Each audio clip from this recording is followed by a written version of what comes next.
జమదగ్ని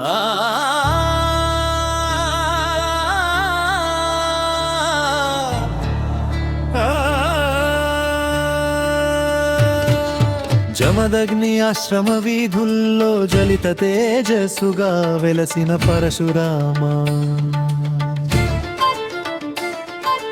పరశుధారణ వీరత్వంలో పరాక్రమ గాథలు వినిపించాయి.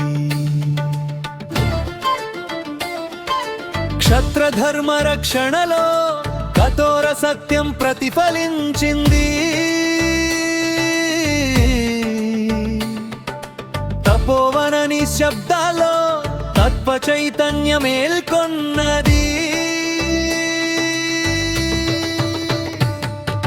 రేణుకామాత ఆశీస్సుల్లో నిర్మల వినయం వికసించింది.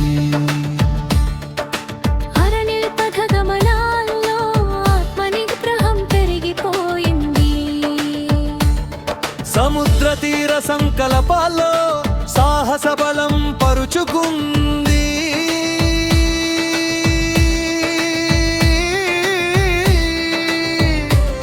వేద విద్య సాధనలో విజ్ఞాన తేజస్సు మెరిసిపోయింది.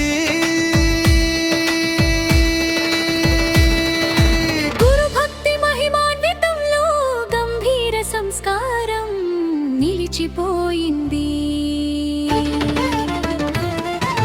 పర్వత గుహ ధ్యానాల్లో పరమశాంతి దొరికిపోయింది. క్షమాగుణ గాబృతలో కరుణా బీజాలు మొలిచాయి.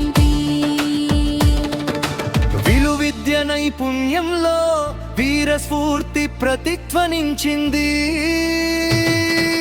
అహంకార సంహారంలో ఆధ్యాత్మిక బోధ వెలికోయింది.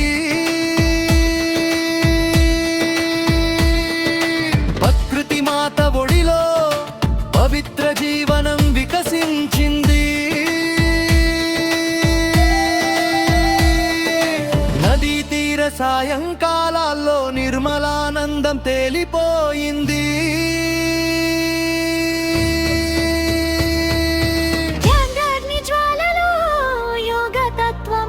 పరిమళించింది. సత్యవాక్య గంభీరంలో సమత్వ భావం ప్రతిఫలించింది. భక్త కంఠ స్తోత్రాల్లో భావ సౌందర్యం వెల్లి విరిసింది.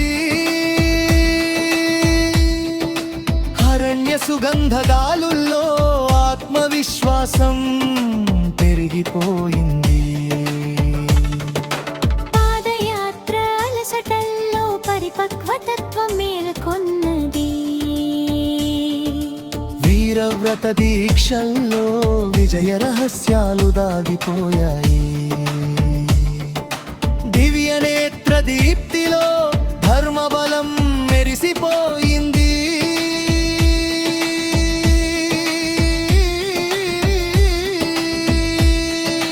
నిషిద్ధ తపస్సుల్లో నిగూఢ జ్ఞానం పరుచుకుంది.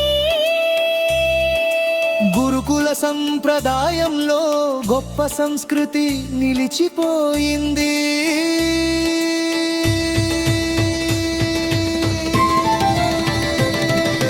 నిత్య స్మరణ మౌనాల్లో నిర్మల భక్తి విరాజిల్లింది. నీ పరసు తేజస్సుతో నా బలహీనత తొలగిపోవాలి. ధర్మ బోధతో నా జీవితం సత్య మార్గం చేరాలి. నీ తపో శక్తితో నా మనసు స్థిరమవ్వాలి. నీ దివ్య సన్నిధిలో నా ఆత్మ పవిత్రలో అవ్వాలి.